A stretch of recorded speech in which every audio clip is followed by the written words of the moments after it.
दोस्तों यह पार्ट वहीं से शुरू होता है जहां से हमारा पिछला पार्ट खत्म हुआ था। दोस्तों आपने पिछले पार्ट में देखा होगा कि मिंचे जयू को फाइट सिखाने के लिए मान जाती है, जिसे देखने के बाद जयू थोड़ा सा हैरान हो जाता है। फिर इसके बाद हमें अगली रात का सीन दिखाया जाता है जहां पर जयू बताता है कि हमने पहला दिन पढ़ाई के लिए चुना, और हम देखते हैं कि वह मिंचे को कुछ पढ़ा रहा होता है और कहने लग जाता है कि चलो फिर ठीक है, हम सबसे पहले बेसिक इंग्लिश से शुरू करेंगे। जिसे सुनने के बाद मिंचे कहते हैं कि तुम इतना ज़्यादा फॉर्मल क्यों बोल रहे हो।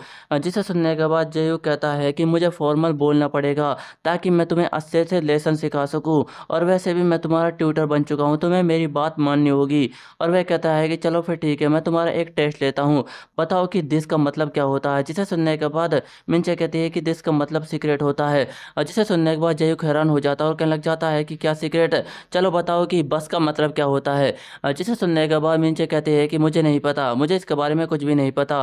और जिसे सुनने के बाद जयू बहुत ही ज़्यादा हैरान हो जाता है और चिल्लाते हुए कहता है कि है भगवान, इसे तो इंग्लिश के बारे में कुछ भी नहीं पता, लगता है कि इसे अल्फ़ाबेट सिखाने होंगे। और जिसे सुनने के बाद मिंचे कहती है कि तुम इतना चिल्ला क्यों रहे हो, मुझे इसके बारे में कुछ भी नहीं पता, और पता होने का यह मतलब नहीं कि मैंने कोई क्राइम कर दिया है। जिसे सुनने के बाद जयू कहता है कि चलो फिर ठीक है, हम ABCD से शुरू करेंगे। और वह अपने मन में कहने लग जाता है कि जितना मैंने सोचा था मिंचे की हालत उससे भी ज़्यादा ख़राब है, मुझे उसे बहुत ही ज़्यादा अच्छी तरीके से सिखाना होगा, लेकिन उसे सिखाना बहुत ही ज़्यादा डिफ़िकल्ट है। फिर इसके बाद हमें अगली रात का सीन दिखाया जाता है जहाँ पर मिंचे जयू को फाइट सिखाने के लिए तैयार हो जाती है और कहती है कि चलो फिर ठीक है, अगर तुम्हें अपने से ज़्यादा ताकतवर इंसान को हराना है तो तुम्हें सबसे पहले उसकी इन्फॉर्मेशन की ज़रूरत होगी, तभी जाकर तुम उसे हरा पाओगे।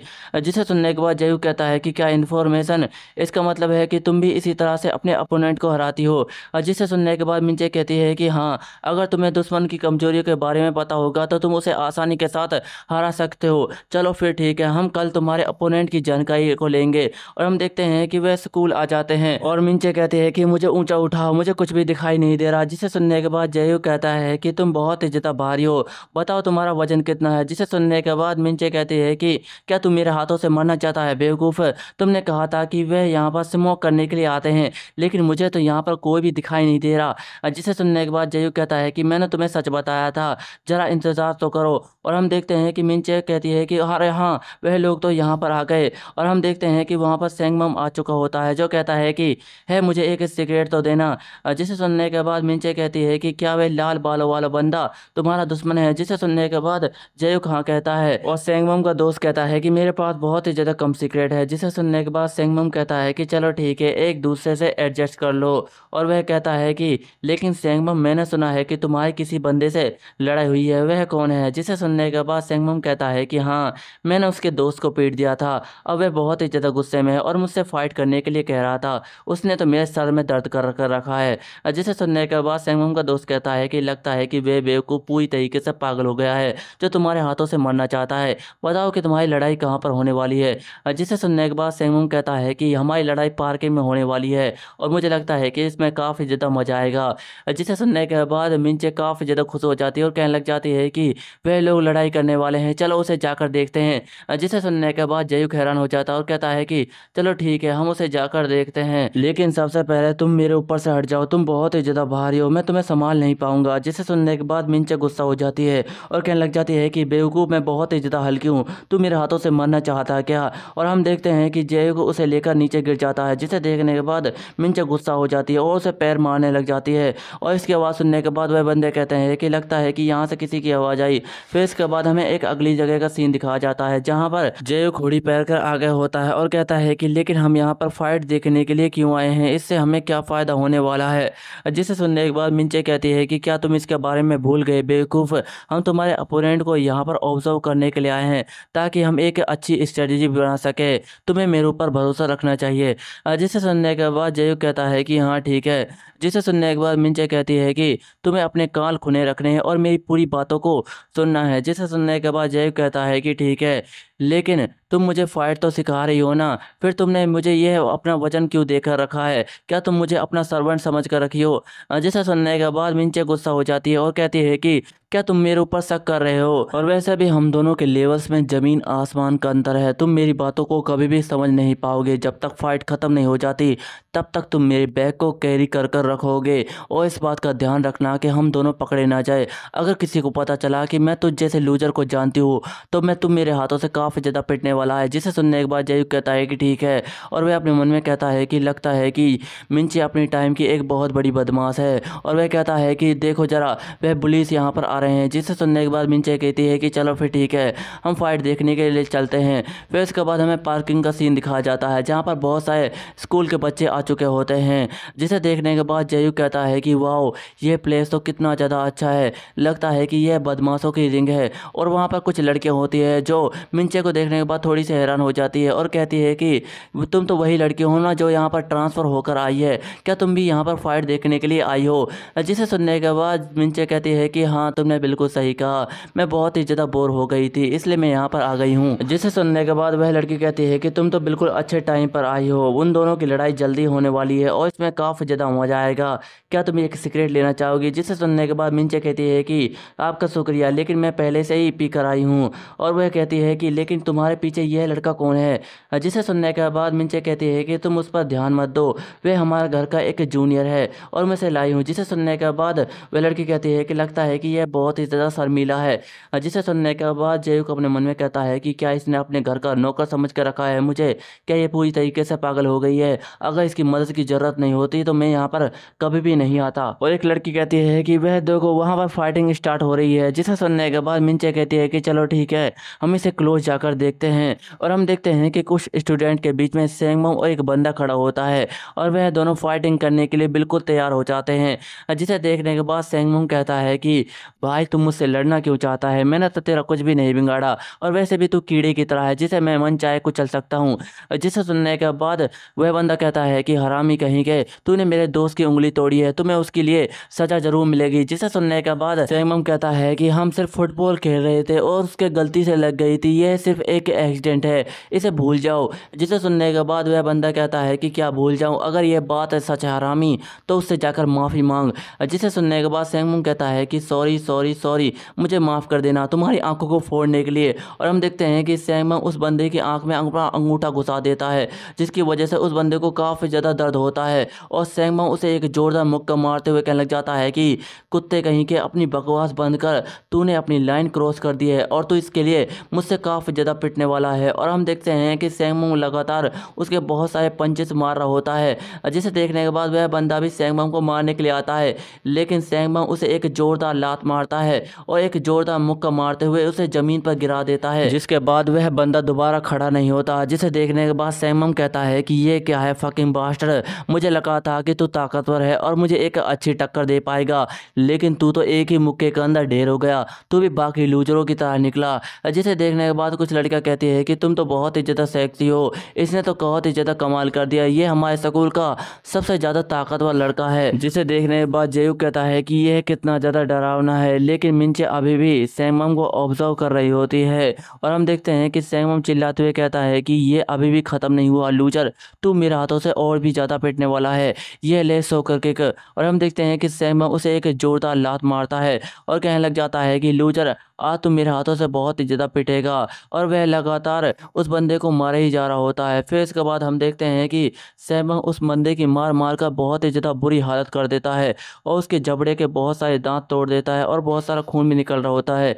जिसे देखने के बाद वह बंदा कहता है कि सेंगमोंग, मुझे माफ़ कर दो, यह मेरी गलती थी, मैं ऐसी गलती कभी भी नहीं करूँगा। सेंगमोंग प्लीज़ मुझे छोड़ दो, मुझे जाने दो, मैं ऐसी गलती नहीं करूँगा, मुझे मत मारो। जिसे देखने के बाद जयूक काफ़ी ज़्यादा डर जाता है और अपने मन में कहता है कि क्या ये माफ़ी मांग रहा है, इसके बहुत सारे दांत टूट चुके हैं, अब उसे रुक जाना चाहिए। जिसे सुनने के बाद सेंगमोंग कहता है कि क्या तुमने अभी मुझसे माफ़ी मांगी? तुम्हें मुझसे माफ़ी मांगने की कोई भी ज़रूरत नहीं है, तुमने कहा था कि मैंने तुम्हारी आंगली को तोड़ दिया है और तुम्हें वह आंगली बहुत ही ज़्यादा पसंद थी। चलो फिर ठीक है, मैं तुम्हारी आंगलियों को भी तोड़ देता हूँ और इसमें काफ़ी ज़्यादा मज़ा आएगा, मुझे इसके लिए माफ़ कर देना। और हम देखते हैं कि सेंगमोंग एक सिलेंडर को उठाता है और उस बंदे की आंगलियों में दे मारता है और वह बंदा ज़ोर ज़ोर से चिल्ला रहा होता है।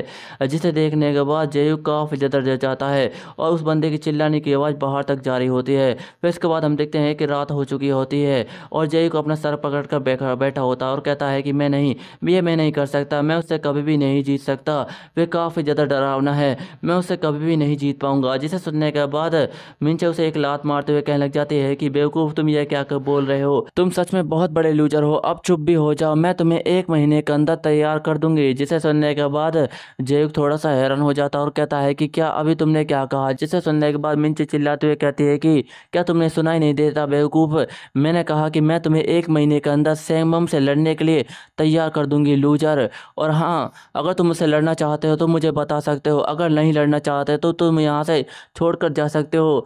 जिसे सुनने के बाद जयुक बहुत ही ज़्यादा हैरान हो जाता है और अपने मन में सैंगमम की बातों को याद कर रहा होता है, जहाँ पर सैंगमम उसे परेशान कर रहा होता है। और जयुक कहता है कि सैंगमम मुझसे बहुत ही ज़्यादा ताकतवर है, क्या मैं सच में सैंगमम को हरा भी पाऊंगा। और मिंचे कह रही होती है कि क्या तुम्हें मेरे ऊपर भरोसा नहीं है लूजर कहीं के, अब मुझ पर शक करना बंद करो, मैं तुम्हें सैंगमम से लड़ने के लिए 1 महीने के अंदर तैयार कर दूंगी।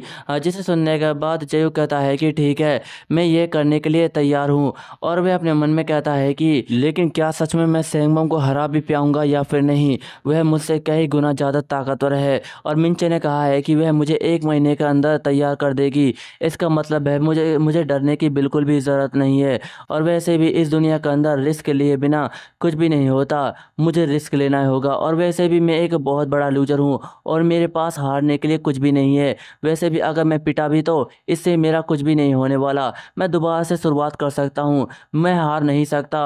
और वह कहता है कि ठीक है, मैं ये करने के लिए तैयार हूँ, मैं लड़ने के लिए तैयार हूँ। फिर इसके बाद हमें 1 महीने बाद के सीन को दिखाया जाता है और हम स्कूल के सीन को देखते हैं, जहाँ पर बच्चे अपने अपने काम को कर रहे होते हैं। लेकिन हम अचानक से देखते हैं कि सैंगमम बाकी दिनों की तरह जयुक को परेशान करने के लिए आ गया होता है। और वह कहता है कि जयुक, लगता है कि तुमने बहुत ही ज़्यादा मेहनत की है, अब मुझे चीटिंग देना और एग्ज़ाम के अंदर पास करा देना। अगर तुमने पास करा दिया तो मैं बाहर विदेश पढ़ने के लिए चला जाऊंगा। और हम देखते हैं कि मिंचे उन्हीं को ही देख रही होती है और जयुक को बाहर लेकर आ जाती है और कहती है कि तुम लूजर की तरह एक्ट करना बंद करो, क्या तुम फाइट करने के लिए तैयार हो, तुमने सैंगमम से फाइट करने के लिए 1 महीने तक लगातार प्रैक्टिस की है, क्या तुम मुझसे लड़ने के लिए बिल्कुल तैयार हो। जिसे सुनने के बाद जयुक कहता है कि नहीं, मैं बहुत ही ज़्यादा डरा हुआ हूँ, क्या मैं उससे सच में फाइट जीत भी पाऊंगा। जिसे सुनने के बाद मिंचे कहती है कि तुम सच में बहुत बड़े कायर हो, क्या तुम्हें याद नहीं कि तुमने बहुत ही ज़्यादा मेहनत की है, अगर तुम यहीं पर रुक गए तो तुम्हारी सारी मेहनत बेकार चली जाएगी। जिसे सुनने के बाद जयुक कहता है कि अगर मैं इसके बारे में सोचूं तो मुझे उसे देखने से ही बहुत ज़्यादा डर लगता है, ऐसा लगता है कि मैं फाइट को हार जाऊंगा। जिसे सुनने के बाद मिंचे कहती है कि तुम्हें डरने की कोई भी ज़रूरत नहीं है, मैं आगे के मामले को हैंडल कर लूँगी, अगर तुम्हारे साथ कुछ बुरा होता है तो मैं तुम्हें बचाने के लिए भी आ जाऊँगी, तुम चिंता मत करो। और हम देखते हैं कि हमें क्लासरूम का सीन दिखाया जाता है, जहाँ पर एक मैडम कह रही होती है कि सभी स्टूडेंट अपने पेपर को करने के लिए तैयार हो जाओ और तुम्हें एक दूसरे स्टूडेंट से दूर रहना है, अगर तुमने चीटिंग करने की कोशिश की या फिर चीटिंग करवाते हुए पकड़े गए तो तुम्हें एग्ज़ाम के अंदर 0 मिलेगा। लेकिन हम अचानक से देखते हैं कि मिंचे के पास एक छोटा सा कागज़ होता है और वह उस कागज़ में लिख रही होती है और अपने मन में कहती है कि ये उसके लिए काफ़ी ज़्यादा बढ़िया है, मुझे उसे दे देना चाहिए। और वह एक चिट बनाती है और सैंगमम की तरफ देखती है और बड़ी तेज़ी के साथ सैंगमम की तरफ वह उस चिट को फेंक देती है। और हम देखते हैं कि वह चिट सैंगमम के हाथों में जाकर लगती है, जिसे देखने के बाद सैंगमम थोड़ा सा चौंक जाता है और वह जयुक की तरफ देखता है और अपने मन में कहता है कि क्या इस लूजर ने अभी से ही मुझे चीटिंग सीट दे दी, मुझे यकीन नहीं होता है कि यह लूजर इतना ज़्यादा जीनियस है, अभी अभी तो एग्ज़ाम शुरू हुआ है। और वह सैंगमम जयुक को घूर घूर कर देख रहा होता है, जिसे देखने के बाद जयुक अपने मन में कहता है कि सैंगमम मुझे इतना घूर घूर कर क्यों देख रहा है, अभी तक मैंने इसे कुछ भी बताया भी नहीं है। और हम देखते हैं कि सैंगमम उस चिट को खोल कर देखता है और उसे देखने के बाद वह बहुत ही ज़्यादा गुस्सा हो जाता है और उस चीटिंग सीट में लिखा होता है कि तुम मुझसे फाइट करने के लिए तैयार हो जाओ गधे। जिसे सुनने के बाद सैंगमम बहुत ही ज़्यादा गुस्सा हो जाता है और कहता है कि इसकी हिम्मत कैसे हुई मुझसे यह कहने की। लेकिन जयुक को इसके बारे में कुछ भी नहीं पता होता और मिंचे अपने मन में कह रही होती है कि सैंगमम अब तुम ख़त्म होने वाले हो और इसे देखने में मुझे काफ़ी ज़्यादा मजा आएगा। फिर इसके बाद हमें 1 महीने पहले के सीन को दिखाया जाता है, जहाँ पर हम जयुक की ट्रेनिंग को देखते हैं। हम देखते हैं कि वह मिंचे को अपनी पीठ पर लादकर सीढ़ियों के ऊपर चढ़ रहा होता है और चिल्लाते हुए कहता है कि क्या तुम सच में मेरी फाइटिंग सिखाने में मदद करने वाली हो, फिर मैं तुम्हें उठाकर क्यों ले जा रहा हूँ। और जिसे सुनने के बाद मिंचे कहती है कि बेवकूफ़ कहीं ठीक है, क्या तुम्हें मेरे ऊपर भरोसा नहीं है? बस तुम चढ़ो, यह तुम्हारी स्ट्रेंथ को बढ़ाएगा। और वैसे भी तुम काफ़ी ज़्यादा ताकतवर हो, तुम एक लड़के होकर इतनी कमजोरी कैसे दिखा सकते हो? और हम देखते हैं कि वह उसे ऊपर लेकर चढ़ चुका होता है। जिसे देखने के बाद मिंचे कहती है कि रुको रुको, यहीं पर रुक जाओ। जिसे सुनने के बाद जेयुक वहाँ पर थका कर बैठ जाता है, लेकिन हम देखते हैं कि मिंचे उसके ऊपर ही बैठ जाती है। जिसे देखने के बाद जेयुक कहता है कि क्या तुम अब भी मेरी ट्रेनिंग करने में कोई मदद कर रही हो? जिसे सुनने के बाद मिंचे कहती है कि नहीं, मैं बस तुम्हें चेयर बनाकर इस्तेमाल कर रही हूँ, क्योंकि तुम मेरी चप्पल लाना भूल गए थे और मैं तुम्हारी ट्रेनिंग के लिए अपने पैरों को गंदा नहीं कर सकती। जिसे सुनने के बाद जेयुक हैरान हो जाता है और कहता है कि तुम्हारा इससे क्या मतलब है? और वह अपने पिछवाड़े को उठाता है। जिसे देखने के बाद मिंचे उसे जोर जोर से लात मारने लग जाती है और कहती है कि तुम अपना पिछवाड़ा क्यों हिला रहे हो? क्या तुम मुझे गिराना चाहते हो? अब मुझसे ये मत कहना कि तुम्हें दर्द हो रहा है। जिसे सुनने के बाद जेयुक कहता है कि तुम्हारा इससे क्या मतलब है? मुझे सच में बहुत ही ज़्यादा दर्द हो रहा है और मैं बहुत ही ज़्यादा थक गया हूँ। फिर उसके बाद हमें एक होटल का सीन देखते हैं, जहाँ पर मिंचे और जेयुक आ चुके होते हैं और मिंचे कहती है कि मैं खाना खा रही हूँ, क्योंकि तुम बिल पे करोगे।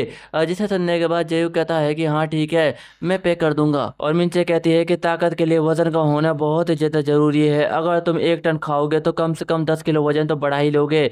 जिसे सुनने के बाद जेयुक हैरान हो जाता है और कहता है कि क्या कहा, 10 किलो वजन? भला मैं 10 किलो वजन कैसे बढ़ा पाऊंगा? जिसे सुनने के बाद मिंचे कहती है कि खाना खाओ बेवकूफ़, तभी जाकर तुम्हारा वजन बढ़ेगा। मुझे यकीन नहीं होता कि मैं एक लूजर के साथ खाना खा रही हूँ। अगर मैंने तुमसे डील ना की होती तो मैं यहाँ से चली जाती। जिसे सुनने के बाद जेयुक कहता है कि ठीक है, मैं खाना खा रहा हूँ। और मिंचे ने खाना खा लिया होता है और कहती है कि क्या अभी तुम यहाँ पर क्या कर रहे हो? जिसे सुनने के बाद जेयुक अपने मन में कहता है कि मिंचे ने तो खाना खत्म ही कर लिया, वह भी इतनी जल्दी। फिर इसके बाद हम देखते हैं कि जेयुक मिंचे को अपनी पीठ पर उठाकर ले ला रहा होता है और वह कहता है कि तुमने कहा था कि तुम्हें पीठ पर उठाकर ले जाना ट्रेनिंग का ही एक हिस्सा है, लेकिन मुझे यह बताओ कि हमारी असली फाइटिंग कब होने वाली है? मैं कब टेक्निक्स को सीख पाऊंगा? और वह अपने मन में कहता है कि इसने मुझे अपना नौकर समझ कर रखा है, मैं इसे हर वक्त अपनी पीठ पर लेकर घूमता हूँ। और मिंचे कहते हैं कि रुको जरा, यहीं पर रुक जाओ, मेरा डिलीवरी यहीं पर आने वाली है। जिसे सुनने के बाद जेयुक कहता है कि क्या डिलीवरी? और मिंचे कहती है कि वह रही डिलीवरी, जाओ अब उसे उठाकर हमें ऊपर लेकर जाना है। जिसे सुनने के बाद जेयुक हैरान हो जाता है। फिर इसके बाद हम देखते हैं कि उस डिलीवरी के अंदर ट्रेनिंग का बहुत सारा सामान होता है, जैसे पंचिंग ग्लव्स, हेलमेट्स और बहुत सारे सामान होते हैं। जिसे देखने के बाद जेयुक कहता है कि ये क्या है? जिसे सुनने के बाद मिंचे कहते हैं कि ये हमारी ट्रेनिंग का सामान है, मैंने अपनी पुरानी दोस्त से ये कहकर ये मंगवाया है और उसे मनाने में मुझे बहुत ही ज़्यादा वक्त लगा है। जिसे सुनने के बाद जेयुक कहता है कि क्या तुम्हारी पुरानी दोस्त? जिसे सुनने के बाद मिंचे बताने लग जाती है कि तुम्हें याद ही होगा, मैंने अपनी दोस्त के बारे में तुम्हें बताया था, मैंने बताया था कि उसके बहुत ही ज़्यादा बड़े बड़े संतरे हैं। क्या तुम्हें मेरी दोस्त याद आई? जिसे सुनने के बाद जेयुक कहता है कि हाँ मुझे याद आई। और वे अपने मन में मिंचे की बातों को याद कर रही होते हैं, जहाँ पर मिंचे कहती है कि मैं तुम्हें अपनी दोस्त से मिला दूंगी, उसके बड़े बड़े संतरे हैं और वह बिल्कुल तुम्हारे टाइप की है। जिसे सुनने के बाद जेयुक अपने मन में उसकी इमेज को सोचने लग जाता है और कहता है कि क्या सच में उसके बड़े बड़े संतरे हैं और वह बिल्कुल मेरे टाइप की है?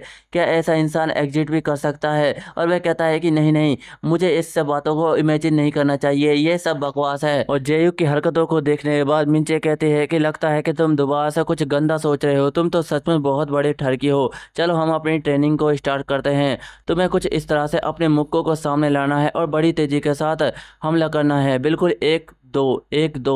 और हम देखते हैं कि मिंचे के मुक्के इतने ज़्यादा जोरदार होते हैं कि जेयुक के बाल हवा में उड़ने लग जाते हैं। जिसे देखने के बाद जेयुक अपने मन में कहता है कि वाह, इसकी रफ्तार तो कितनी ज़्यादा तेज़ है, इसने तो हवा की मदद से मेरे बालों को ही उड़ा दिया। और मिंचे कहते हैं कि यह तुम्हारी बेसिक ट्रेनिंग है, तुम्हें सामने की तरफ अपने मुक्कों को मारना है और 1 2 कहना है, और इसके साथ साथ तुम्हें एक लोअर किक को भी ऐड कर देना है। यही तुम्हारी प्रैक्टिस है, तुम्हें 1 2 कहना है और एक लोअर किक को मारना है। क्या तुम समझ गए? जिसे सुनने के बाद जेयुक कहता है कि हाँ मैं समझ गया। और मिंचे कहती है कि तुम्हें इन्हें 2 हफ्तों तक बिना रुके करना है, अगर तुम इसे छोड़कर जाना चाहते हो तो जा सकते हो बेवकूफ़। जिसे सुनने के बाद जेयुक कहता है कि ठीक है मैं समझ गया। और वह अपने मन में कहता है कि आखिरकार मेरी ट्रेनिंग स्टार्ट हो चुकी है। और हम देखते हैं कि जेयुक के पहला मुक्का चलाता है। जिसे देखने के बाद मिंचे थोड़ी सी परेशान होती है और कहती है कि देखो इस तरह से बड़ी तेजी के साथ मारना है। और हम देखते हैं कि जय करके देख लग जाता है, जिसे देखने के बाद मिंचे कहती है कि तुमसे नहीं होगा, ये लो डंबल्स, इनसे कर देखो।